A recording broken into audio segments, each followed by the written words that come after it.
समन्ता चक्रवालेषु अत्रा गच्छन्तु देवता सद्धम्मं मुनिराजस्स सुनन्तु सग्ग मोक्खदं ධම්මස්සවන කාලෝ අයං බදන්තා ධම්මස්සවන කාලෝ අයං බදන්තා ධම්මස්සවන කාලෝ අයං බදන්තා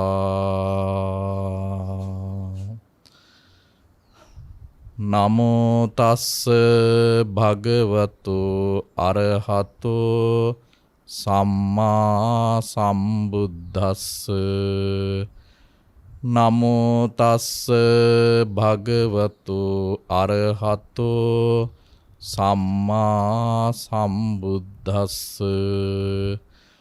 නමෝ තස්ස භගවතු අරහතෝ සම්මා සම්බුද්දස්ස.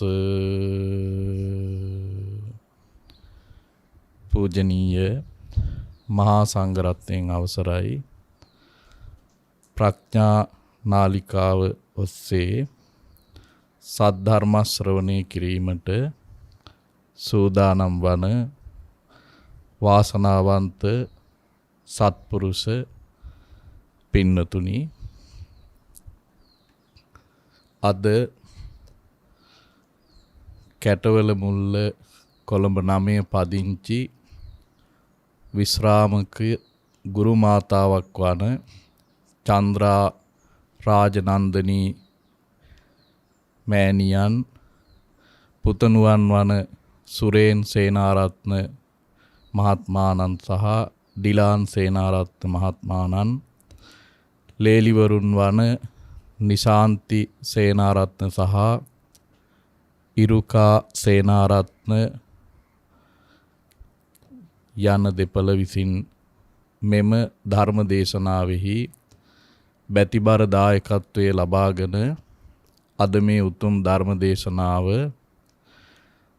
සියලු පින්වතුන්ට ශ්‍රද්ධාවෙන් ශ්‍රවණය කිරීම පිණිස දායකත්වයේ ලබලා මේ උතුම් පින්කම මේ විදිහට සිද්ධ වනු ලබන්නේ.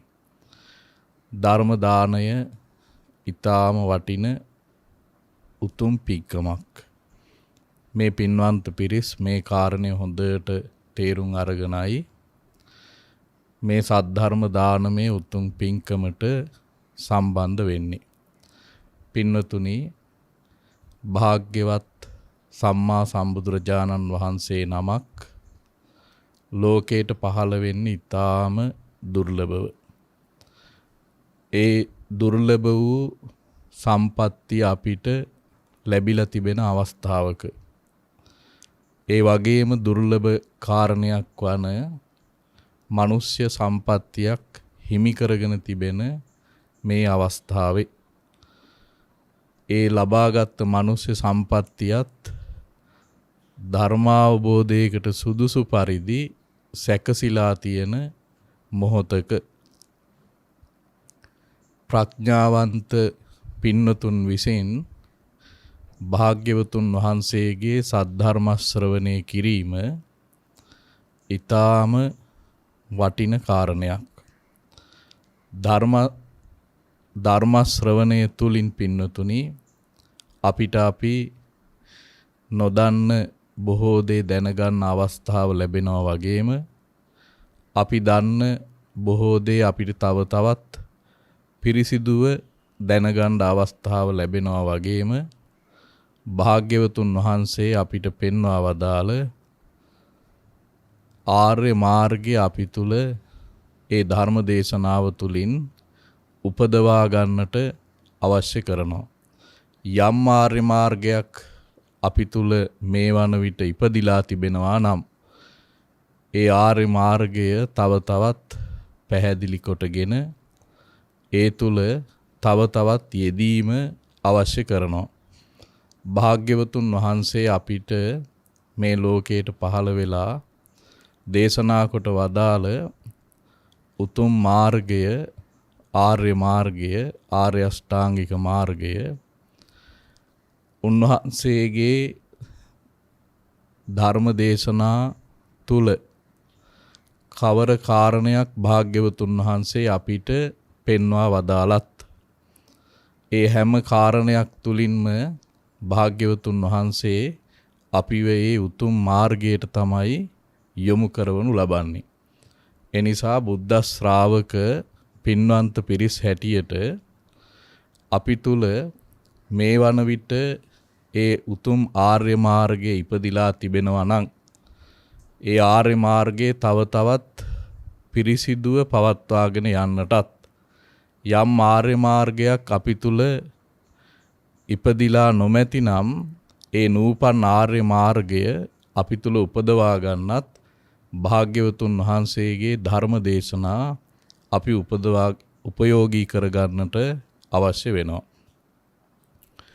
අපි මේ පුංචි කාලය තුල මේ පින්නතුන්ට පැහැදිලි කරලා දෙන්නට උත්සාහ කරන්නේ ඒ වගේ වටිනා ආර්ය මාර්ගයක් අපි තුල උපදවා ගන්නට භාග්‍යවතුන් වහන්සේ අප කෙරෙහි අනුකම්පාවෙන් දේශනා කොට වදාළ සූත්‍ර දේශනාවක්.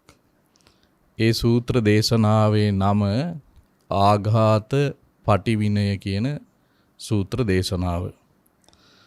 ආඝාත පටිවිනය සූත්‍ර දේශනාවේදී භාග්‍යවතුන් වහන්සේත් සූත්‍ර දේශනා දෙකක් තිබෙනවා එක ළඟ එකක් භාග්‍යවතුන් වහන්සේ දේශනා කළ සූත්‍ර දේශනාව අනික සාරිපුත්‍ර මහරහතන් වහන්සේ විසින් දේශනා කොට වදාළ සූත්‍ර දේශනාව.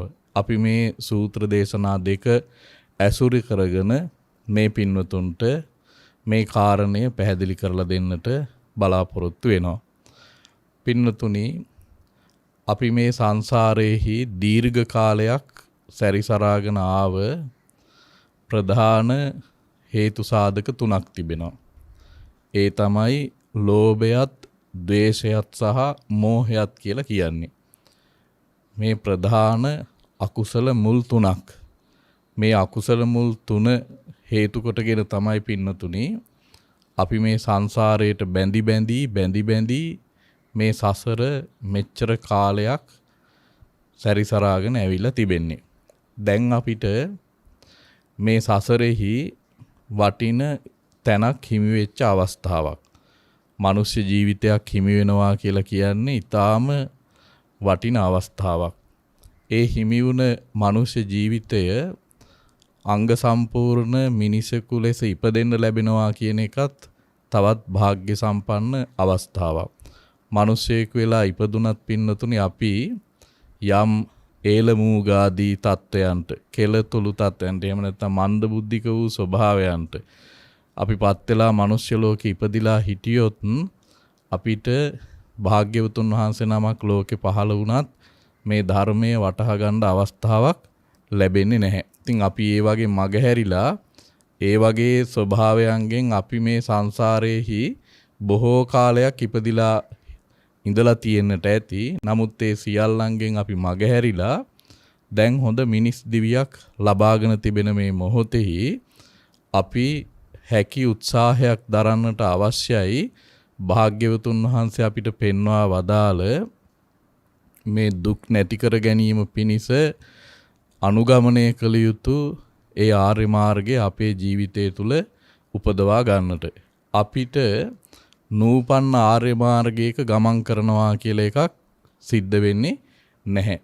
ආර්ය මාර්ගය තමා තුළ ඉපදෙන්නට අවශ්‍යයි. භාග්‍යවතුන් වහන්සේ අපිට ආර්ය මාර්ගය පෙන්වලා දීලා තිබුණට භාග්‍යවතුන් වහන්සේගේ ශ්‍රාවකයෝ මේ ආර්ය මාර්ගය තුල ගමන් කරලා ඒ ආර්ය මාර්ගයේ දිනාගෙන තිබුණට ඒ ආර්ය මාර්ග අපි තුල උපදවාගෙන නැත්තම්, අපි තුල ඒ පාර කපාගෙන නැත්තම් අපිට ඒ පාරේ ගමන් කරනවා කියලා එකක් නැහැ. ඒ නිසා අපි තුල ඒ මාර්ගය ඉපදෙන්නට අවශ්‍යයි. එතකොට දැන් අපිට මේ ආර්ය මාර්ගයට බාධා පමුණුවන ප්‍රධාන කරුණු තුනක් තමයි ඔය මම මුලින් සඳහන් කළේ ඒ කරුණු තුනෙන් ද්වේෂය කියන එක ප්‍රබල ධර්මතාවක් අපිට මේ මග අහුරන්නා වූ. එනිසා අපි හුඟක් සැලකිලිමත් වෙන්න ඕනේ, සිහිය පවත්වා ගන්න ඕනේ, සති සම්ප්‍රජන්‍ය පවත්වා ගන්නට ඕනේ. අපිට ද්වේෂය පැමිණෙන මොහොතක අපි ඒ ද්වේෂය වළක්ව ගන්නේ කොහොමද කියන එක පිළිබඳව. එහෙම නොවුනොත් අපි කොච්චර දන් දුන්නත්, කොච්චර අපි සිල් රැකලා තිබුණත්, කොච්චර අපි බණ භාවනා කරන්න වෙහෙස දරාගෙන ක්‍රියා කරලා තිබුණත්, අපි බලාපොරොත්තු නොවන මොහොතක පැමිණෙන ද්වේෂය පාලනය කරගන්න පුරුද්දක් අපි ඇති කරගෙන තිබ්බේ නැත්තම් සමහර විට අපිට ආනන්තර්ය අකුසලයක් වුවත් සිද්ධ වෙන්න තියෙන ඉඩකඩ වැඩි. ආනන්තර්ය අකුසලයක් වුණත් සිදු වෙන්න තියෙන ඉඩකඩ වැඩි ද්වේෂය නිසා. අපිට හිතන්න බැරි අවස්ථාවලදී ද්වේෂය පැන නැගිලා එනවා. ආඝාතය කියලා සඳහන් කරන්නේත් මේ ද්වේෂයටම. ඒතොර භාග්‍යවතුන් වහන්සේත් සාරිපුත්‍ර මහරහතන් වහන්සේත් ආඝාත පටිවිණය සූත්‍ර දේශනා තුලින් අපිට පෙන්වලා දෙන්නේ මේ අපි තුල හටගන්න ද්වේෂය දුරු කරන හැටි. දැන් අපි ද්වේෂය දුරු කරන්න ඕන කියන කාරණේ කතා කළාට, මේක හොඳ නෑ කියන එක කතා කළාට, මේක දුරු කරගන්න ක්‍රමය දන්නේ නැත්තම් මේක ගැන කතා කර හිටියා කියලා තේරුම නැහැ. අපි කොච්චර දැනගෙන හිටියත්, ද්වේෂය හොඳ නෑ කියන එක දැනගෙන හිටියත්, මේ ද්වේෂය පැමිණෙන විට මේක නැති කරගන්නේ කොහොමද කියන එක දන්නේ නැත්තම් අපිට ඒක දුරු කරගන්නවා කියලා එකක් සිද්ධ වෙන්නේ නැහැ. යම් කිසි කෙනෙක් භාග්‍යවතුන් වහන්සේ වදාළ ක්‍රමවේදය තමන්ගේ ජීවිතේහි නොකඩකොට පුරුදු කරනවා නම්, තමන්ට ද්වේෂයක් එන මොහොතක ඒක දුරු කරගන්න ඊටාම පහසුයි. හරීම ලෙහෙසි. දැන් අපිට උදාහරණයක් හැටියට කිව්වොත්, වාහනයක් පදවන්න මුලින්ම පුරුදු වෙන කෙනා බොහෝ අපහසුතාවලට පත් වෙනවා ඒ වාහනේ පුරුදු වීම පිණිස. එයාට වාහනේ ගත්ත ගමන් පුරුදු කෙනෙක් වාහනේ පදවනවා වගේ එයාට ඒ වාහනේ පදවන්න බෑ. නමුත් වාහනේ පදවන්න පුරුදු වෙච්ච කෙනාට අර නුපුහුණු එක්කෙනාට වඩා බොහෝ පරිචයක් තියෙනවා. බොහෝ දේවලින් බේරිලා තමන්ගේ ගමන අර පරිස්සමට ගිහිල්ලා ඒ ආපසු පැමිණෙන්න හුරුවක් තියෙනවා. එයාට ස්වභාවයෙන්ම ඒ හුරුව පැමිණෙනවා. අනතුරක් දැක්ක ගමන් ඒකෙන් බේරෙන්න ඕන විදිහ එයාට ස්වභාවයෙන්ම එනවා. ඇයි එයා ඒක හොඳට පුරුදු කරලා තියෙන නිසා. දැන් බුදුරජාණන් වහන්සේගේ මේ ධර්මය යානාවක්සේ පුරුදු කරන්න ඕනේ. යානාවක්සේ පුරුදු කරන්න ඕනේ. වාහනයක් පදවනවා වගේ මේක පුරුදු කරන්න ඕනේ. එතකොට අපිට මේක පුරුදු කරනකොට ඉබේටම අපිට අකුසලයක් පැන නැගෙන්නේ යම් මොහොතකද ඒ මොහොතේ ඒකෙන් බේරෙන්න ඕන විදිහ අපිට ඉස්මතු වෙලා එනවා. අපි අපහසුතාවටපත් වෙන්නේ නැති වෙනවා. එහෙම පුරුදු වෙලා නැත්තම්, මේක නැති කරගන්න විදිහ අපි පුරුදු කරලා නැත්තම්, දුරු කරගන්න විදිහ අපි දන්නේ නැත්තම්, දුරු කරගන්න ඕනෑ කියන එක විතර නම් දන්නේ අපි. ඒක දුරු කරගන්න විදිහ දන්නේ නැත්තම් අපි හරිය අපහසුතාවලට පත් වෙනවා. සමහර විට අපිට ලොකු අනතුරක් සිද්ධ වෙලා තමයි අපි නවතින්නේ. ඒ අනතුර මෙලෝ වශයෙන්ුත් වෙනවා, පරලෝ වශයෙන්ුත් සිද්ධ වෙනවා. සංසාරයේහි දීර්ඝ කාලයක් ඒ අනතුරෙහි විපාක අපිට විඳින්න සිද්ධ වෙනවා. ඒ නිසා භාග්‍යවතුන් වහන්සේ, මහා කාරුණිකයන් වහන්සේ අපිට ඊටාම අනුකම්පාවෙන් මේ කරුණු කාරණා දේශනා කරලා තියෙනවා. සාරිපුත්‍ර මහරහතන් වහන්සේ ඊටාම කාරුණිකව මේ කරුණු කාරණා දේශනා කරලා තියෙනවා. ඒ නිසා අපි ඊටාම භාග්‍යවතුන් වහන්සේ කෙරෙහි ගෞරවයෙන් ඒ කියන්නේ භාග්‍යවතුන් වහන්සේ මේ හොඳට පුරුදු කරලා දේශනා කරන කාරණයක්. සාරිපුත්‍ර මහරහතන් වහන්සේ හොඳට පුරුදු කරලා දේශනා කරන කාරණයක්. ඒ නිසා අපි උන්වහන්සේලා කෙරෙහි ගෞරවයෙන් මේ ප්‍රතිපත්තිය අපි අනුගමනය කරන්න අපහසුවෙන් නමුත් පුරුදු වෙන්න ඕනේ. ටිකක් අපහසුයි. නමුත් අපි පුරුදු වෙන්න ඕනේ. මොකද අපි පුරුදු වෙන්නේ නැතුව මේ කාරණේ පුරුදු වෙන්නේ නැතුව මේවා අපේ නැති වෙලා ගිහිල්ලා අපි කවදා හරි හොඳ අය බවට පත් වෙයි කියලා හිතාගෙන හිටියට ස්වභාවයෙන් කවදාවත් එහෙම සිද්ධ වෙන්නේ නැහැ. මේක හේතුඵල වාදී ධමයක්නේ. ඒ නිසා ඒ ධම තුල සියල්ල සිදු වෙන්නේ හේතුඵල වාදීව. ඒ නිසා මේ දේ නැති වෙන්න, ඒ කියන්නේ ද්වේෂය නැති කරගන්න අපිට යම්කිසි ක්‍රමවේදයක් භාග්‍යවතුන් වහන්සේ වදාලා නම් ඒ ක්‍රමවේදයෙන් මේක දුරු කරගන්නවා විනා වෙන යම් ක්‍රමවේද වලින් අපිට මේක දුරු කරගන්න බැහැ. බුදුරජාණන් වහන්සේ වදාළන යම් ක්‍රමයක් ඉන් එහා ක්‍රමයකින් අපිට මේක දුරු කරගන්න බැහැ. ඒ නිසා අපි මේ භාග්‍යවතුන් වහන්සේ වදාළ ක්‍රමවේදයට පුරුදු වෙන්නට අවශ්‍යයි. එහෙම නැත්නම් අපි ද්වේෂය පැමිණෙන අවස්ථාවවලදී සම්පූර්ණයෙන්ම අපේ ආර්ය මාර්ගය අපි කෙලස ගන්නවා. සම්පූර්ණයෙන් ආර්ය මාර්ගය අපි කෙලස ගන්නවා. ඒ කියන්නේ ඔය භාග්‍යවතුන් වහන්සේගේම දේශනාවක තියෙනවා කිපුණ කෙනාට අර්ථය වැටහෙන්නේ නැහැ. ඒ කියන්නේ කරන්න ඕන දේ, නොකරන්න ඕන දේ, කියන්න ඕන දේ, නොකියන්න ඕන දේ වැටහෙන්නේ නැහැ. නොකියන්න ඕන දේ කියනවා. නොකරන්න ඕන දේ කරනවා. නොකරන්න ඕන දේ කරලා, නොකියන්න ඕන දේ කියලා එයා තමන්ගේ ආර්ය මාර්ගයේ සම්පූර්ණයෙන්ම කෙලස ගන්නවා. එතකොට දැන් ආර්ය මාර්ගය තුල තියෙන්නේ සම්මා දිට්ඨි, සම්මා සංකප්ප, සම්මා වාචා, සම්මා කම්මන්ත, සම්මා ආජීව, සම්මා වායාම, සම්මා සති, සම්මා සමාධිනේ. එතකොට දැන් මේ ආර්ය මාර්ගයේ වැඩෙන්නේ අපි කරන කියන හිතන විදිහ අනුව තමයි මේ ආර්ය මාර්ගය අපි තුල වැඩෙනවද නැද්ද කියන එක තීරණය වෙන්නේ. එතකොට අපි ක්‍රෝධයෙන් කිපිලා අපිට තරහ ගිහිල්ලා අපි නොකල යුත්තක් කරනවා නම් ඒ කියන්නේ අපි මිත්‍යා මාර්ගයකට පිවිසිලා තියෙන්නේ. මිච්ඡා කම්මන්ත කියන තැනට අපි වැටිලා නම් නොකල යුතු කතාවක් අපි කරලා මිච්ඡා වාචා කියන තැනට අපි වැටිලා නම් සිහි නොකල යුත්තක් සිහි කරලා. ඒ කියන්නේ අපි සිහි කරන්නේ අපිට කිපුණයින් පස්සේ අපි සිහි කරන්නේ සම්මා සතියකින් නෙමෙයි. මිච්ඡා සතියකින් තමයි අපි යම් යම් දේවල් සිහි කර කර ඊට ප්‍රතිචාර දක්වන්නේ. එතකොට මේ මිත්‍යා සතිය අපි තුල වැඩිලා නම් මේ ද්වේෂය හේතු කොටගෙන ඒ වගේම අපි ද්වේෂය අපි තුල ඇති වුනහම වෑයම් කිරිල්ල කරන්නේ නරක දෙයක් කරන්න. එතකොට අපි තුල වැඩිලා තියෙන්නේ මොකද්ද? මිත්‍යා ව්‍යායාමය. මිත්‍යා ව්‍යායාමය වැඩිලා තියෙන්නේ. අපි වීර්ය අරගෙන තියෙන නොකර යුතු දෙයක් කරන්න.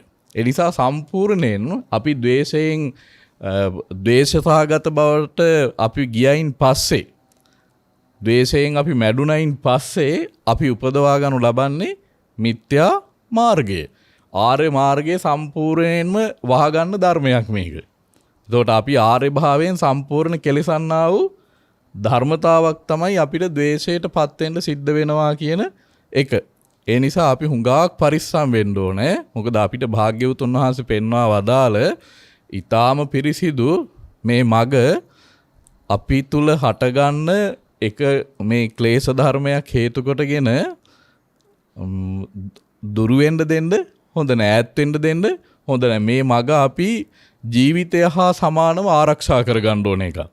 මොකද ඒ තුල තමයි අපිට සුගතිය සැකසෙන්නෙත්, නිවන සැකසෙන්නෙත්, හැම දෙයක්ම සැකසෙන්නේ ඔය තුල අපි කටයුතු කළොත් පමණයි. ඒ නිසා මේ ද්වේෂයක් පැමිණෙන විට නොකල යුතු දේ කිරීමෙන්, නොකිය යුතු දේ කීමෙන් වැළකීලා අපි අපේ ජීවිතය ආර්ය මාර්ගය තුල පවත්ව ගන්නට අවශ්‍යයි. දැන් මේකට බුදුරජාණන් වහන්සේ කරුණු කීපයක් අපිට දේශනා කොට වදාරනවා මේ ද්වේෂය දුරු කර ගන්න. පළවෙනි කාරණේ තමයි අපි හොඳට මෙත් සිත පුරුදු කරන්න ඕනේ. ද්වේෂය දුරු කරගන්න මෛත්‍රිය අපි හොඳට පුරුදු කරලා තියෙන්න ඕනේ. මෛත්‍රී ධර්මය අපි පුරුදු කරලා තියෙන්න අවශ්‍යයි ද්වේෂය දුරු කරගන්න. ඒ වගේම අපි කරුණාව පුරුදු කරලා තියෙන්න අවශ්‍යයි ද්වේෂය දුරු කරගන්න. මේවා තමයි බෙහෙත්. මෛත්‍රිය කියන එක අපිට ඕන කරන්නේ අපිට යම් ද්වේෂයක් අපි තුල හට අරගෙන තිබුණොත් යම් තරහක් අපි තුල හට අරගෙන තිබුණොත් ඒ තරහ දුරු කරගන්න අවශ්‍ය කරන බෙහෙත තමයි මෛත්‍රිය. එහෙම නැත්නම් කරුණාව අපි තුල තියෙන්න ඕනේ. එහෙම නැත්නම් උපේක්ෂාව අපි තුල තියෙන්න ඕනේ. එහෙම නැත්නම් තව කාරණයක් භාග්‍යවතුන් වහන්සේ අපිට පෙන්නනවා මේ සත්වයෝ කර්මය දායාද කොටගෙන වාසය කරන උදවිය. සත්වයා වාසය කරන්නේ කර්මය දායාද කොටගෙනයි. එතකොට කර්මය ස්වකීය කොටගෙන. ඒ කියන්නේ මම කරන කර්මය තව කෙනෙකුට අයිති නෑ. ඒක අයිති මටයි. කම්මස්සක කර්මය ස්වකීයයි. ඒක තව කෙනෙකුට අයිති එකක් නෙමෙයි. තමනුයි ඒ කර්මය කරන්නේ. ඒ නිසා ඒකේ විපාක විඳින්නේ මමයි. එතකොට යම් ද්වේෂයකින් අපි යමක් කරනවා නම් යමක් කියනවා නම් ඒකේ විපාකය වෙන කෙනෙකුට යන්නේ නෑ. ඒකේ විපාකය යන්නේ තමන්ටයි. විපාකය එන්නේ තමන්ටයි. ඒ නිසා මේ කාරණය ගැන හිතලත් යම් ද්වේෂයක් අපිට මතුවලා තිබෙනවා නම් ඒක දුරු කරගන්න පුළුවන්. දැන් ද්වේෂ සහගතව කවුරු හරි කෙනෙක් අප කෙරෙහි පිළිපදිනවා නම් අපි එයා කෙරෙහිත් හිතන්න ඕනේ මේ ද්වේෂයෙන් මැඩිලා ඉන්න මේ කෙනා එයා කියන කරන දේ එයා අරගෙන යාවි. ඒකට මම මැදිහත් වෙන්න අවශ්‍ය කරන්නේ නෑ කියන නුවණ පහල කරගන්න ඕනේ. මමත් ඒ ද්වේෂයෙන් මැඩිලා ඉන්න කෙනාට ද්වේෂ සහගතව ප්‍රතිචාර දක්වන්න යෙදුනොත් එහෙම මමත් එතන තව අලුත් කර්මයක් රැස් කරගන්නවා. අකුසල කර්මයක් රැස් කරගන්නවා. එතකොට අපි දෙගොල්ලම එතකොට එතන අයහපත් කර්මයක් රැස් කරගත්තා වෙනවා. ඒ නිසා කර්මය පිළිබඳවත් සිතලා කර්මය ස්වකීය කොටගෙන ඉන්නේ කියන එකත් හිතලා කර්මය දායාද කොටගෙන ඉන්නේ කියන එකත් හිතලා මේ තුලින් අකුසල කර්මයක් රැස් වෙනවා කියන එක ගැන කල්පනා කරලත් මේ ද්වේෂයෙන් වැළකී යුතුයි කියන එක භාග්‍යවතුන් වහන්සේ අපිට පෙන්වා වදාලා. එතකොට මෛත්‍රිය, කරුණාව, උපේක්ෂාව ඒ වගේම කර්මය ස්වකීය කොටගෙන ඉන්නවා කියන මෙන්න මේ කාරණේ ගැන හිතලා මේ ද්වේෂය පාලනය කරගන්න කටයුතු කරන්න. එතකොට ඒකේ හිතලා කියන්නේ මේ කාරණා ඒ අවස්ථාවට බෙහෙත වශයෙන් යොදාගෙන. ඇත්තටම ද්වේෂය කියලා කියන්නේ ඒක ලෙඩක්. කෙනෙකුට තියෙන මානසික ලෙඩක් ඒක ද්වේෂය කියන එක. මානසික ලෙඩක්. ආඝාතය කියන එක මානසික ලෙඩක්. ආඝාතය කියන්නේ ද්වේෂය කියන්නේ නැත්නම් පටිඝය කියලා කියන්නේ මේක අපි මානසික තියෙන රෝගී ස්වභාවයක්. එතකොට මේ මානසික රෝගී ස්වභාවයට අපිට භාග්‍යවතුන් වහන්සේ පෙන්වා වදාළ බෙහෙත තමයි ඔය තියෙන්නේ. දැන් අපි ප්‍රශ්නේ තියෙන්නේ අපිට අපි මානසික ලෙඩකින් යුක්තයිද කියන එක පිළිගන්න අපි අකමැති. නේද? අපි මානසික ලෙඩයි කියලා මේ හුඟක් හිතාගෙන ඉන්නේ මේ මොලේ මොකක් හරි විකෘතියක් සිද්ධ වෙච්ච අයට. මොලේ මොකක් හරි විකෘතියක් සිද්ධ වෙලා තියෙන අයට තමයි අපි මානසික ලෙඩු කියලා හිතාරින්නේ. ඒ නිසා හුඟ දෙනෙකුට හිතන්නේ අපිට මානසික ලෙඩ තියෙනවා කියලා. නමුත් මනස හා සම්බන්ධයෙන් තියෙන ලෙඩ රෝග ගණනාවක් භාග්‍යවතුන් වහන්සේ අපිට දේශනා කරලා තියෙනවා. ඒ අතර ලෝභය, ද්වේෂය, මෝහය, ඊර්ෂ්‍යාව, ක්‍රෝධය, මාන්නය, මදය, තම්බ, පලාස, සාටෙය්‍ය ඕවා ඔක්කොම ඔය මානසිකව තියෙන රෝගී ස්වභාවය. නිසා ද්වේෂයත් මනසේ තියෙන රෝගී ස්වභාවයක්. එතකොට ඒ රෝගී ස්වභාවයට කායිකව අපි යම් රෝගයක් හටගත්තාම කායික විශේෂඥයෝ කරා ගිහිල්ලා අපි ඊට අදාළ බෙහෙත් නියම කරගෙන ඒ රෝග සුවපත් කරගන්න යම් වෑයමක් දරනවද මානසිකව තියෙන මේ රෝගී ස්වභාවයන්ද සුව කරගන්නට භාග්‍යවතුන් වහන්සේ අපිට යම් බෙහෙතක් පනවලා තිබෙනවද අන්න ඒ බෙහෙත පාවිච්චි කිරීමෙන් අපි මේ සුවපත් භාවය උදා කරගන්නට අවශ්‍යයි. ඒ නිසා අපිට මානසික නිරෝගී බව ඇති කර ගැනීම පිණිස මේ කියන භාග්‍යවතුන් වහන්සේගේ මාර්ගෝපදේශකත්වය අපිට අතිශයින්ම වැදගත් වෙනවා. දැන් අපිට මේ ද්වේෂය පැමිණෙන ස්වභාව එක එක විදිහයි. එක එක ආකාරයට තමයි අපිට අපි කරා ද්වේෂය පැමිණෙන්නේ. දැන් මට තරහ යන්නේ ඇයි කියන එක ගැන තමන් විශ්ලේෂණයක් කරලා බැලුවොත් මට තරහ යන්නේ මොකද කියන එක පිළිබඳව විශ්ලේෂණයක් කරලා බැලුවොත් හුඟ දෙනෙකුට තරහ යන්නේ කේන්ති යන්නේ හුඟ දෙනෙක් හිතාගෙන ඉන්නවා මේ දේවල් මේ විදිහට වෙන්න ඕනේ කියලා. තමන් හිතාගෙන ඉන්නවා මේ දේ මේ විදිහට වෙන්න ඕනේ කියලා හිතාගෙන ඉන්නවා. දැන් අපි හිතාගෙන ඉන්න විදිහට මේ ලෝකේ ඔක්කොම දේවල් වෙනවා නම් නේද? මේ ලෝකේ ප්‍රශ්නයක් කියලා එකක් ඇත්තේ නෑනේ. ඒක ඒ විදිහට වෙන්නේ නෑ.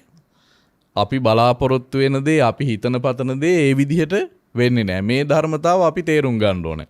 ඒක තේරුම් ගන්නවා කියන එකේ අදහස මොකද්ද? මේ ලෝකයේ මම ප්‍රාර්ථනා කරන විදිහට මම හිතන විදිහට හැමදේම සිදු වෙන්නේ නැහැ කියන එක තේරුම් ගැනීමත් මේ ආර්ය මාර්ගයට අයිති එකක්. ඒක දුක්ඛ ආර්ය සත්‍යයට අයිති කාරණයක්. බුදුරජාණන් වහන්සේ දුක්ඛ ආර්ය සත්‍ය දේශනා කරනකොට දේශනා කරනවානේ යම් පිච්ඡන්න ලැබති තම්පි දුක්ඛං. මේ සසරේ හැටි මේක. මේක දුකක්. ඒ කියන්නේ අපි බලාපොරොත්තු වෙනවා මේ දේ මේ විදිහට වෙන්න ඕන කියලා. නමුත් ඒ විදිහට ඒක වෙන්නේ නැහැ. ඒක එහෙම වෙන්නේ නැති එක දුකක්. ඉතින් ඒ දුකක් කියන එක අපි තේරුම් අරගෙන තියෙන්න ඕනේ. එතකොට අපි බලාපොරොත්තු වෙන දේ ඒ විදිහට සිද්ධ වුන්නේ නැහැ කියලා ද්වේෂයටපත් වුනහම වෙන්නේ මොකද දන්නවද? එක උලයි අපිට ඇනිලා තියෙන්නේ. අපි තව උලක් අරගෙන ආය ඇන ගන්නවා. එතකොට උල් දෙකයි. එතකොට ඒ අණුව ගිහිල්ලා තව දේවල් ලෝකෙට සම්බන්ධ වෙලා දැන් අපිට ඇනුන එක නොය. දැන් අපි තව අයට ඕක කියන්න ගියාම තව අය ඕකට උල් අනිනවා. කටු ගහනවා. ඒ නිසා අර ද්වේෂය උගුලා දමන්න නෙමෙයි අනික් අය සත්පුරුෂයෙක් නම් එහෙම කරන්නේ නැහැ. නමුත් සත්පුරුෂ ධර්මය නොඅඳුරන කෙනෙක් ගාවට අපි ඒ වගේ ගැටලුවක් අරගෙන ගියොත් එයා කරන්නේ ඕකට තව කට්ටක් ගහලා එයාව රිද්දවන එක විතරයි. එයාව රිද්දවනවා. රිද්දවලා එයා තවත් තුවාලකරුවෙකු බවට පත් කරන එක විතරයි. ඒ නිසා ද්වේෂය අපිට එන්න පුළුවන් විවිධ හේතු සාධක තියෙනවා. විවිධ හේතු සාධක තියෙනවා. ඒ හේතු සාධක අපි ආපුවාම ඒ හේතු සාධක මම මේක මං කැමති කාරණේ අනික් අය අතින් සිද්ධ වුණේ නැහැ කියලා සාධාරණීකරණය කරලා ද්වේෂය තියාගන්න නෙමෙයි අවශ්‍ය. තමන් බලාපොරොත්තු වෙන විදිහට යම් දෙයක් සිද්ධ වුනේ නැත්තම් මේක තමයි දුක්ඛාරය සත්‍ය කියන අවබෝධය තමන් තුළ ඇති කරගන්න ඕනේ. ඇති කරගෙන ද්වේෂය එන ස්වභාවයේ දෙස ටිකක් බලන්න ඕනේ. බලලා මේකෙන් බේරෙන විදිහක් තමයි හොයාගන්න ඕනේ. නැතුව ද්වේෂය තව තවත් දැඩි කරගන්න විදිහක් නම් අපි හිතන්නේ. ඒකට නම් අපි කාගෙන් හරි උපදෙස් පතන්නේ. අපි තව තවත් කිට්ටු වෙන්නේ අනාර්ය වූ මාර්ගයකටයි. දැන් හිතන්න මේ ලෝකේ ඉන්න මිනිස්සු ඔක්කොම එක වගේ නෑනේ. එක්කෙනාට එක්කෙනා රූපේනුත් වෙනස්, සිතවිලි වලනුත් වෙනස්, හැම දෙයකින්ම එක එක්කෙනා වෙනස්. මේ ලෝකයේ දෙන්නෙක් එකට එකතු වුණොත් එහෙම එතන අනිවාර්යෙන්ම මොකක් හරි ප්‍රශ්නයක් තියෙනවාමයි. මොකක් හරි ගැටලුවක් තියෙනවාමයි. ගැටලුවක් නැතුව ඉන්න බෑ. මොකද සිතවිලි වෙනස්. ස්වාමි පුරුෂයා බිරිඳ ගත්තත් දෙන්නගේ සිතවිලි එක හා සමාන නැහැ. දරුවෝ දෙමව්පියෝ ගත්තත් සිතවිලි එක හා සමාන නැහැ. නිසා ඒ අය අතර ප්‍රශ්න හට ගන්නවා. ඒ අය අතර ගැටලු හට ගන්නවා. ඒ හටගන්න එක ස්වභාවික සිද්ධියක්. නමුත් ඒ තුල අපි අපේ දුර්වලතාව තේරුම් අරගෙන මට මෙතන වැරදිලා තියෙන්නේ නිසා මම මෙතන නිවැරදි වෙන්න ඕන කියන එක අවබෝධ කරගත්තේ නැත්නම් අපි හදන්නේ මොකද්ද? අනික් එක්කෙනාව නිවැරදි කරන්න. අනික් එක්කෙනාව නිවැරදි කරන්න හදන හැම වෙලාවකම අපි ඉන්නේ කොහමද? ද්වේෂයෙන්. අනික් එක්කෙනාව නිවැරදි කරගන්න හදන හැම වෙලාවකම අපි ද්වේෂයෙන් ඉන්න. මොකද ධර්මයෙන් ආර්ය මාර්ගයට පිවිසිලා නැතුව ආර්ය මාර්ගයට පිවිසිච්ච එක්කෙනෙක් අනික් කෙනෙකුගේ ද්වේෂය හදන්නේ ද්වේෂයෙන් නෙමෙයි. ආර්ය මාර්ගයට පිවිසිලා නැති කෙනා අනික් කෙනාව නිවැරදි කරන්න යන්නේ තමන් අනාර්ය මාර්ගේ ජීවත් වෙමින්. ඒ නිසා භාග්‍යවතුන් වහන්සේත් සාරිපුත්‍ර මහරහතන් වහන්සේත් අපිට මේකට හරියට උදව් කරනවා මේ ගැටලුව විසඳ ගන්න. සාරිපුත්‍ර මහරහතන් වහන්සේ දේශනා කරනවා මේ ලෝකේ සමහර මිනිස්සු ඉන්නවා ඒ අයගේ සමහර කොටසකගේ මේ කායික පැවතුම් හරි හොඳයි. කායික පැවතුම් හරි හොඳයි. ඒ වුණාට වචනය හොඳ මදි. සමහර කොටසක් ඉන්නවා වචනය හරි හොඳයි. ඒ කියන්නේ කතා කරනවා හරියට මී පැණි වගේ. කතාව හරීම හොඳයි. ඒ වුණාට වැඩ හරීම දුර්වලයි. හරීම නරකයි. ඒ දෙවෙනි කොටස. එතකොට තව කොටසක් ඉන්නවා කායික පැවතුනුත් හොඳ නැහැ.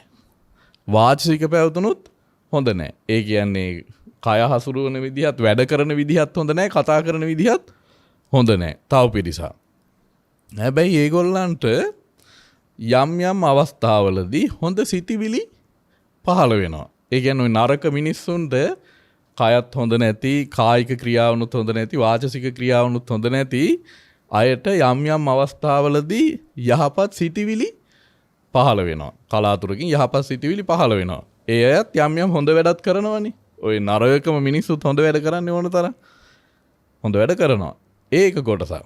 සමහර අය ඉන්නවා කායික පැවතුනුත් හොඳයි, වාචසික පැවතුනුත් හොඳයි. එයාලා හිතන විදිහත් හරීම හොඳයි.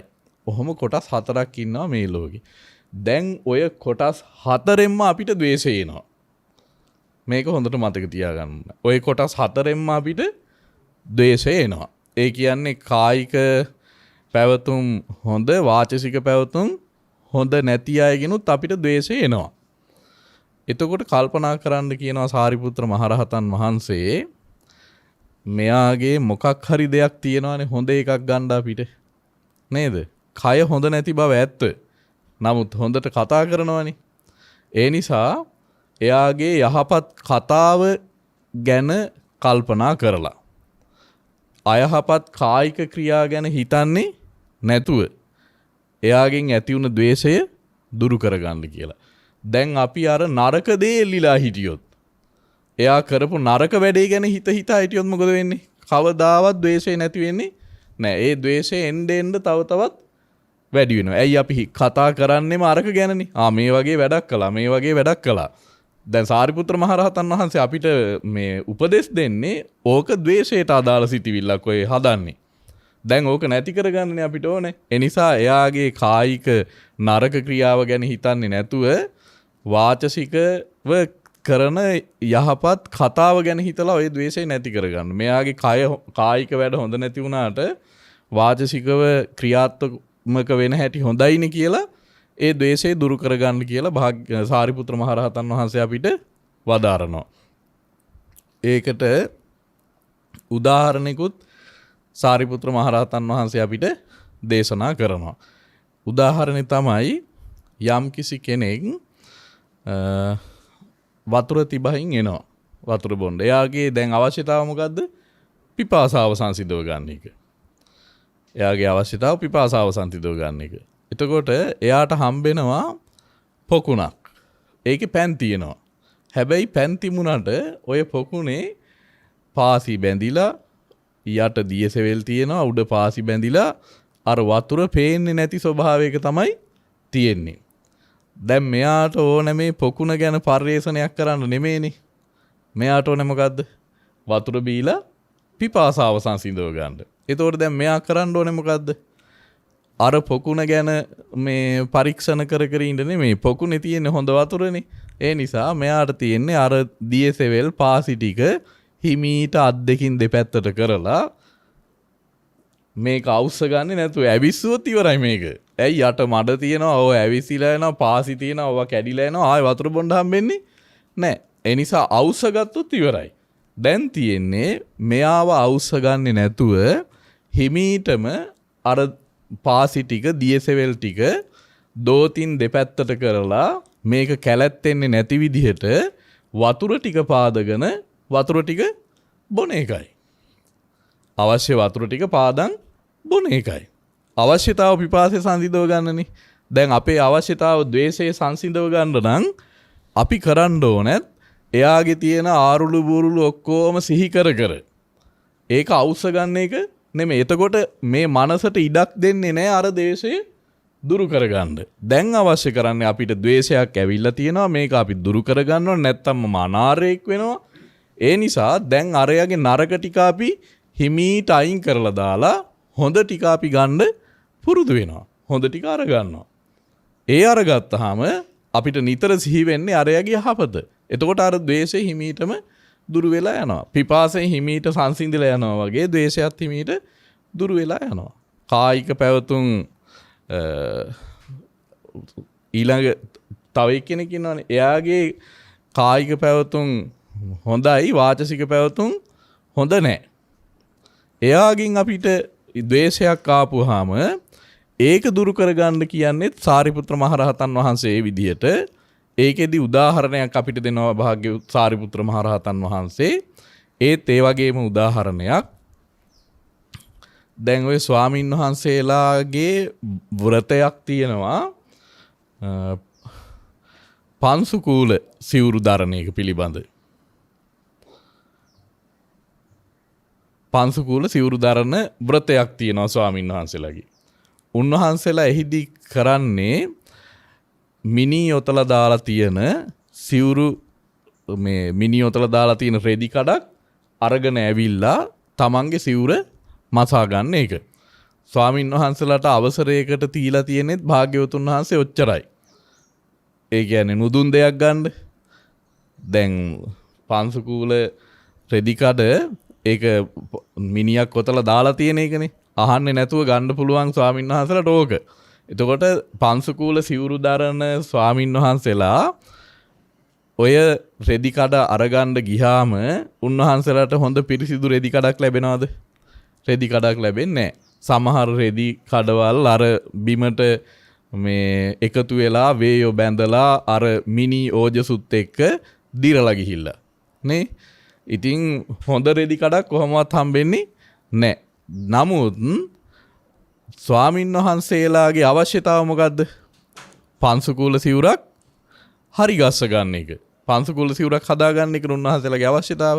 එතකොට හොඳ රෙදි කඩක් හොයාගන්න බෑ පංසුකූල සිවුරු හොයන් මේ සිවුරු දරන ස්වාමීන් වහන්සේ කෙනෙකුට. උන්වහන්සේ මොකද කරන්නේ? පංසුකූල රෙදි කඩ අරගෙන ඒකේ දැන් නරක් වෙච්ච කොටසක් තියෙනවනේ. වේයෝ ගහලා හරි දිරලා ගිහිල්ලා හරි ඕජස් වෙක්කෙරිලා හරි මොනවා හරි වෙලා හොඳ නැති කොටසක් තියෙනවනේ. අන්න ඒ කොටස ඉරලා විසි කරලා උන්වහන්සේ මොකද කරන්නේ? හොඳ රෙදි කැබැල්ල විතරක් අරගෙන ගිහිල්ලා රෙදි කැබිලි එකතු කරලා පංසුකූල සිවුරක් හදා ගන්නවා. ඒ වගේ කියනවා කායික පැවතුම් හොඳ වාචසික පැවතුම් හොඳ නැති වාචසික පැවතුම් හොඳ කායික පැවතුම් හොඳ නැති ස්වාමී අයගෙන් අපිට පැමිණෙන ද්වේෂයෙන් බේරෙන්න ඕනේ. අර හොඳ නැති කායික පැවතුම් ගැන හිතා ඉඳ ගියොත් හොඳ නැති වාචසික පැවතුම් ගැන හිතා ඉඳ ගියොත් කවදාවත් අපිට ද්වේෂයෙන් බේරෙන්න අවස්ථාවක් එන්නේ නැහැ. කෙනෙකුගේ බලන්නකො හොඳට හිතලා නරකක් හිතන්න අපිට තරහ එනවා. කෙනෙකුගේ නරක දෙයක් හිතන්න තරහ එනවා. ඒ නරක දේ කායික වෙන්නත් පුළුවන් වාචසික වෙන්නත් පුළුවන්. කෙනෙකුගේ හොඳක් හිතන්න අපිට තියෙන තරහ ටික නැති වෙලා යනවා. මේක ප්‍රායෝගික ධර්මතාවක්. එනිසා අපිට කාගේ හරි ද්වේෂය අපිට ඇවිල්ලා තියෙන කාගේ හරි අයහපත් කායික ක්‍රියාවකින් හරි නම් එහෙම නැත්නම් අයහපත් වාචසික ක්‍රියාවකින් හරි නම් අර විදිහට හිතලා මේ ද්වේෂය දුරු කරගන්න ඕනේ. මෙයාගේ අයහපත් කායික ක්‍රියාව අයහපත් වුණාට වාචසික ක්‍රියාව යහපත්. මෙයාගේ වාචසික ක්‍රියාව යහපත් වුණාට අයහපත් වුණාට කායික ක්‍රියාව යහපත් කියලා ඔය විදිහට හොඳ දේ ගැන හිතලා ද්වේෂය දුරු කරගන්න කියලා සාරිපුත්‍ර මහරහතන් වහන්සේ අපිට උදව් කරනවා. ඊළඟට අනික් එක්කෙනා කායික ක්‍රියාවනුත් හොඳ නැහැ වාචසික ක්‍රියාවනුත් හොඳ නැහැ.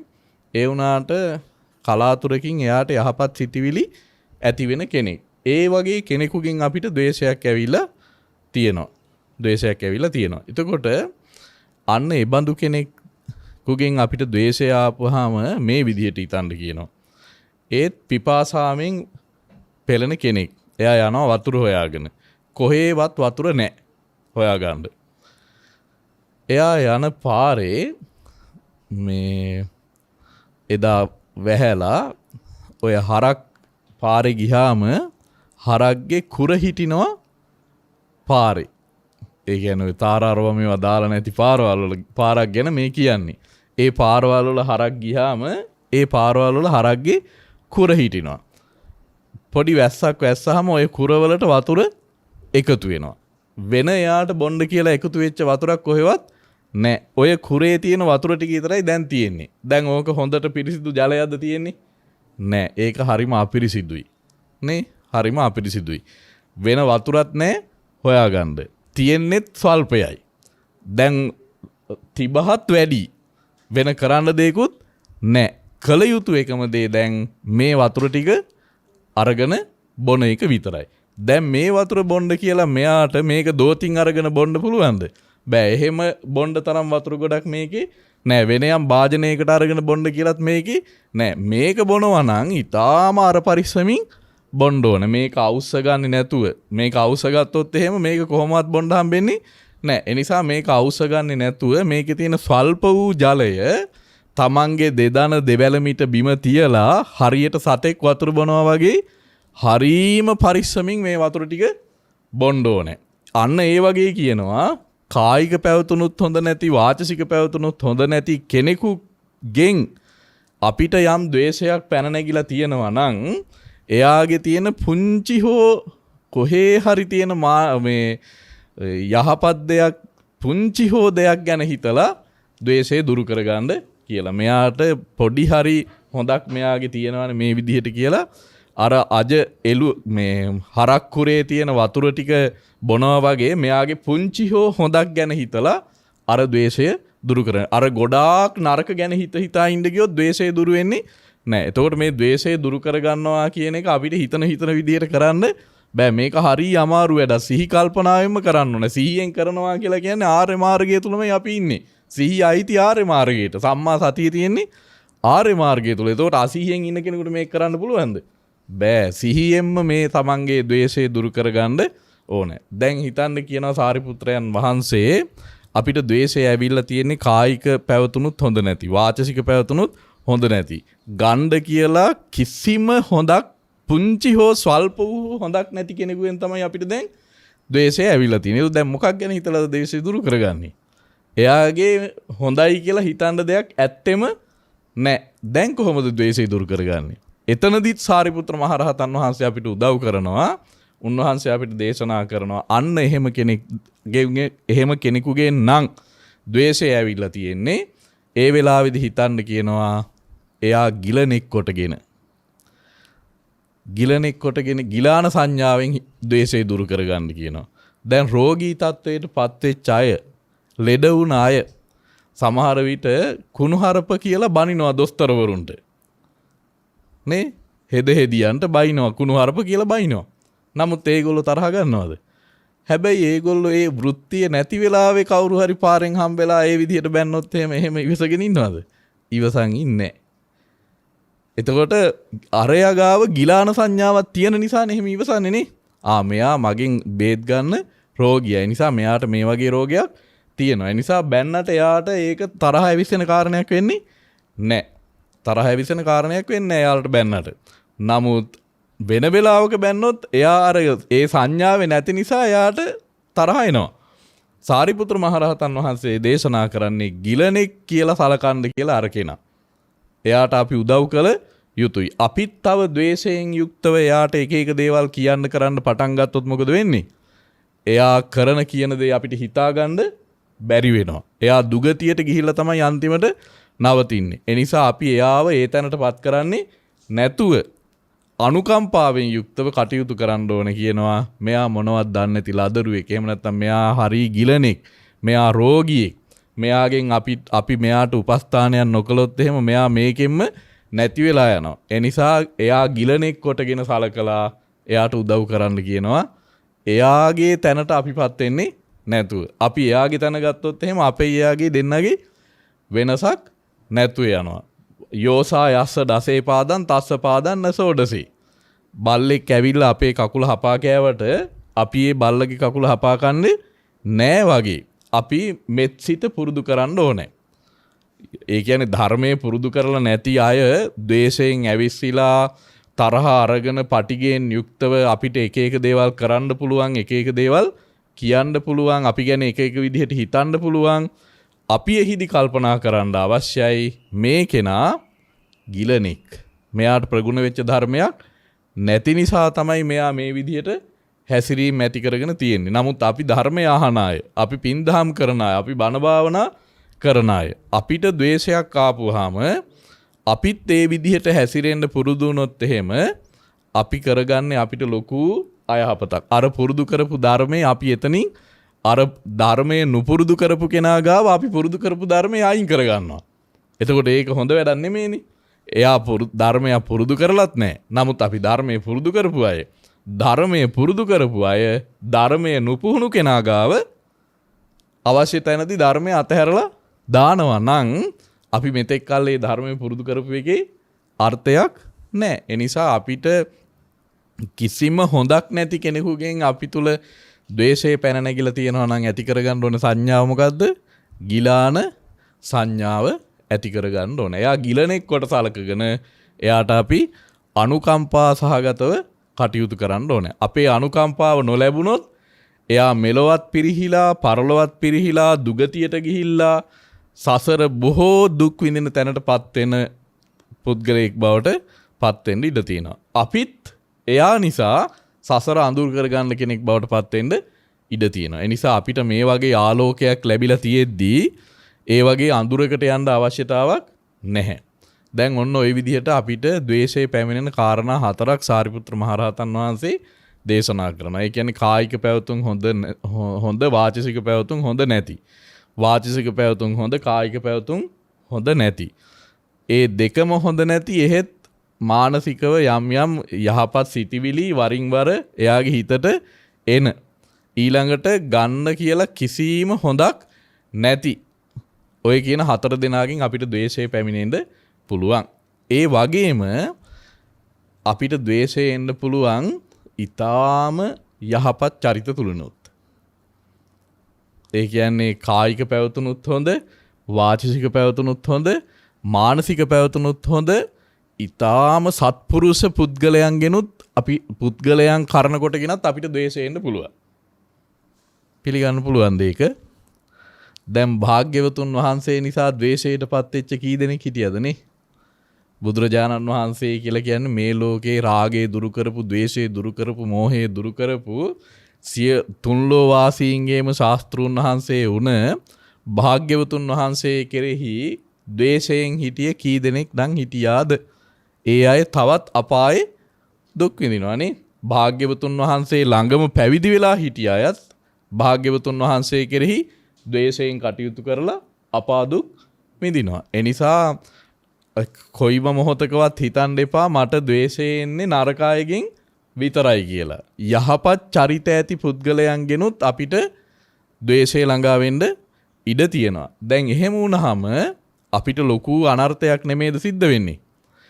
අපිට යහපත කියා දෙන, යහපතෙහි යොදවන අය කෙරෙහි ද්වේෂය පහළ කරගත්තොත් එහෙම අපිට වෙන්නේ ඊටාම බරපතල අනතුරක්. ලොකු අලාභයක් අපිට වෙන්නේ.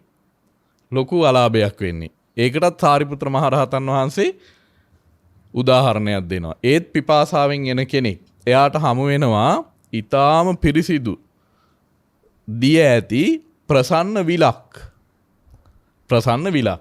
දැන් මෙයාට තියෙන්නේ මේ විලට දොස් කියා යන්නද? නෑ. දැන් එයාට තියෙන්නේ තමන්ගේ පිපාසාවත් සංසිඳවගෙන සිත්සේ නාලා කියලා මේ විලෙන් කරගන්න අවශ්‍ය කරන වැඩ ටික හොඳට කරගෙන බැහැර වෙලා යන එකයි.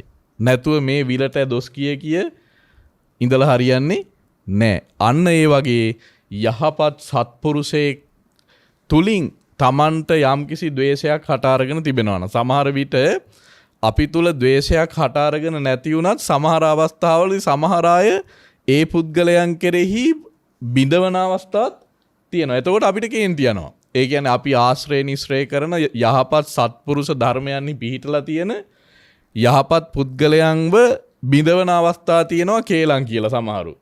එතකොට අපි ඒ අය කෙරෙහි ද්වේෂය ඇති කරගෙන අපි ඒ අයගේ ආශ්‍රය අත්හැරලා දානවා, ඈත් කරලා දානවා. කරුණු කාරණා විමසන්නෙත් නැතුව සමහර විට අපි ඈත් වෙලා ඉන්නවා. අපිට අලාභයක් නෙමෙයිද? අර වටිනා විලකට දොස් කියා ගිය පිපාසාවෙන් පෙළෙන මිනිස්සයා වගේ අපිට ද්වේෂය දුරු කරගන්න කවදාවත් ඉඩ ප්‍රස්තාවක් ලැබෙන්නේ නැහැ. ඒ නිසා එබඳු කෙනෙකුගෙන් නිසා අපිට ද්වේෂය පැමිණෙන්නේ නරකම පුද්ගලයන්ගෙන් කියලා හිතන්න එපා. හොඳ අය පිළිගෙනුත් අපිට ද්වේෂය හටගන්න යම් යම් අවස්ථා ජීවිතේ උදා වෙන්න ඉඩ තියෙනවා. එබඳු අවස්ථාවක කල්පනා කරන්න ඕනේ මේ මහා සිසිල් දිය පිරුණු බොන්න පුළුවන් වතුර ඇති විලක් හා සමාන වූ වටිනා සත්පුරුෂ පුද්ගලයෙකුටයි මම ද්වේෂයෙන් මේ කටයුතු කරන්නේ. ඒ නිසා මේක මට අහිත පිණිස, අනර්ථය පිණිස, දුක් පිණිස පවතින කාරණයක් කියන එක ගැන හොඳට කල්පනා කරලා මේ පුද්ගලයාගෙන්, මේ සත්පුරුෂයාගෙන් තමන්ට යම් ප්‍රයෝජනයක් ගන්න පුළුවන් නම් අන්න ඒ ප්‍රයෝජනය ගන්නවා විනා ඊට දොස් කිය ඒ උතුම් පුද්ගලයාගෙන් දුර වෙලා යන එක නෙමෙයි කරන්නට අවශ්‍ය කරන්නේ. එතකොට අපිට ද්වේෂය දුරු කරගන්නට සාරිපුත්‍ර මහරහතන් වහන්සේ මේ විදිහට අනුග්‍රහ දක්වනවා, මේ විදිහට උදව් කරනවා. මේ උදව්ව අපිට ආර්ය මාර්ගය පවත්වාගෙන යන්න ලැබෙන මහත් වූ පිටිවහලක්. නැත්තම් අපි ද්වේෂය ආපු ගමම්ම ඒ ද්වේෂයට අදාළ දේවල්ම හිත අපි කරන්නේ අර ද්වේෂය තවත් වැඩි කරගන්න එකයි. නමුත් බුද්ධ ශ්‍රාවකයෝ හැටියට අපේ වගකීම වෙන්නේ ඇති වුණා නම් යම් ද්වේෂයක් ඒ ද්වේෂය දුරු කරගෙන මෙත් සිත වඩා වර්ධනය කරගන්න එකයි. ඒ නිසා ඒ ආර්ය මාර්ගයේ උපදවා ගන්නට සාරිපුත්‍ර මහරහතන් වහන්සේ විසින් විස්තර කොට දේශනා කළ මේ උතුම් සූත්‍ර දේශනාවත් භාග්‍යවතුන් වහන්සේ විසින් අපිට සකාරණව දේශනා කොට වදාළ මේ ආඝාත පටිවිනය සූත්‍ර දේශනාවත් ඔබට ධර්මාවබෝධයේ පිණිසම උපකාර වේවා කියලා අපි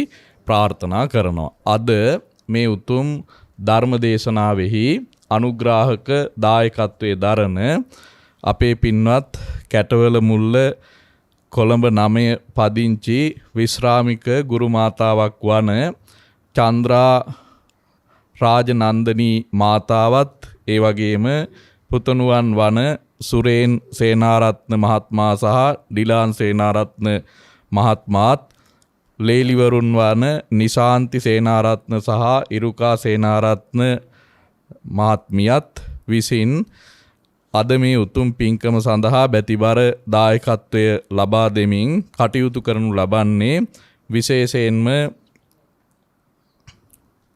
මෙම ධර්ම දේශනාවෙන් ජනිත වන කුසල ධර්මයන් 2016 නොවැම්බර් මාස 9 වෙනි දින පරලෝ සැපත් වූ කොළඹ ආමර වීදියේ සෙනර එන්ටර්ප්‍රයිසස් ආයතනයේ අධිපති ක්ලමෙන්ට් සුනිල් සේනාරත්න දයාබර ස්වාමි පුතණුවන්ට, පින්වත් පියාණන්ට ඉක්මන් භවයකදී උතුම් වූ චතුරාර්ය සත්‍ය ධර්මය අවබෝධ වීමෙන් සසර ගමන නිමා කර දුකින් තොර ඒ උතුම් වූ නිවන් සුව සාක්ෂාත් කර ගැනීමේ කාරුණික අදහසින් තමයි අද මේ උතුම් ධර්ම දේශනාවෙහි ධර්මදායකත්වයේ දරනු ලබන්නේ. අපි ප්‍රාර්ථනා කරමු පරලෝ සැපත් පින්වත් පියාණන්ට, ස්වාමි පුතණුවන්ට මේ උතුම් පින් බෙලෙන් උතුම් වූ චතුරාර්ය සත්‍ය අවබෝධයේ පිණිසම ඉක්මන් භවයකදී හේතු වාසනා වේවා කියලා.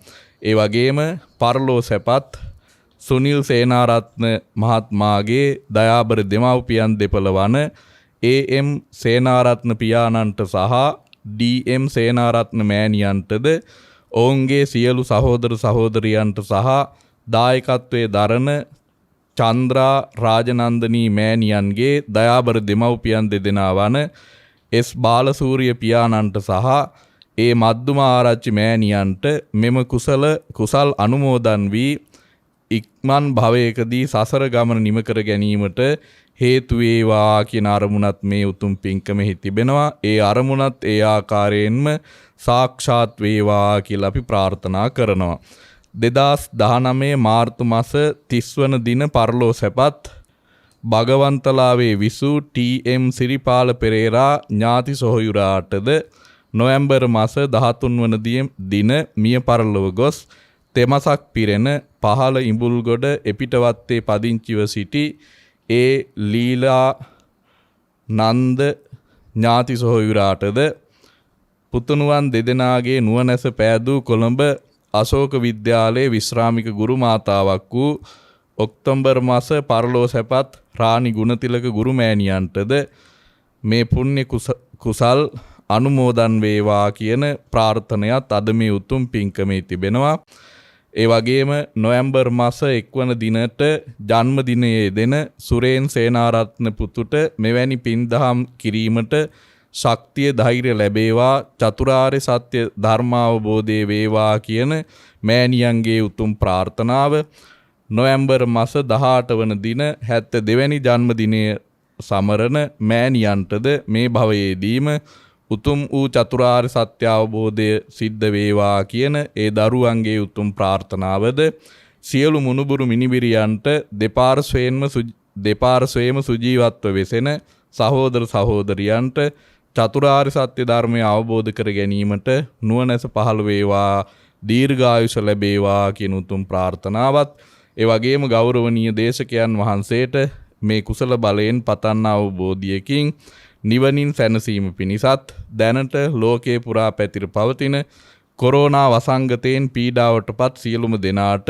නිදුක් නිරෝගී සුවපත් භාවය ලැබේවා කියන ප්‍රාර්ථනයත් මියගිය සියලු ලෝකවාසී සත්වයන්ට මේ ධර්ම දාණයෙන් ජනිත වන්නා වූ කුසල් අනුමෝදන් වී සුගතිගාමී භවයක් ලැබේවා කියන උතුම් ප්‍රාර්ථනාවත් ඒ වගේම සියලුම ඉෂ්ඨකාමී දෙවි දේවතාවුන් වහන්සේලාටත් ශාසන ආරක්ෂක දෙවි දේවතාවුන් වහන්සේලාටත් සතරවරම් දෙවි දෙවරුන්ටත් ශක්‍ර දේවේන්ද්‍රයන් වහන්සේ ඇතුළු සියලුම සම්‍යක් දෘෂ්ටික දෙවි දේවතාවුන් වහන්සේලාටත් ලෝකතලවල සිටින සියලුම සත්වයන්ටත් මේ පුණ්‍ය ධර්මය අනුමෝදන් වී භවගමන සම්‍යක් දෘෂ්ටික වී පතන්නා වූ බෝධියකින් ධර්මාවබෝධයේ පිණිස මේ පුණ්‍ය ධර්මයන් හේතු වේවා කියන මේ උතුම් ප්‍රාර්ථනයනුත් අද මේ ධර්ම දේශනාවෙහි දායකත්වයේ දරන ඒ පින්වත් මෑණියන් ප්‍රධාන දරුවන් ඇතුළු ලේලිවරුන් ඇතුළු මේ සියලුම දෙනාගේ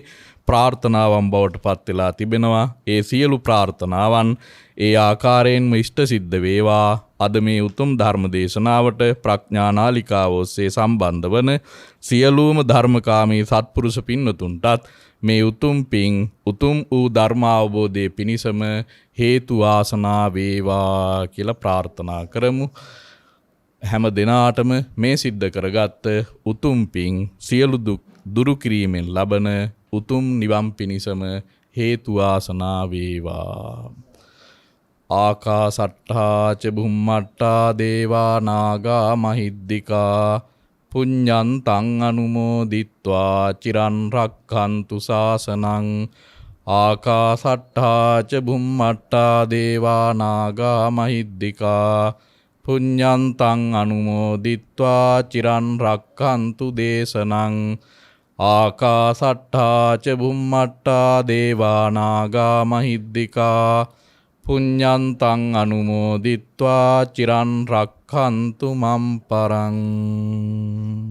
ධර්ම ශ්‍රවණානිසංසයෙන් උතුම් වූ නිවනින්ම සැනසීම ලැබේවා.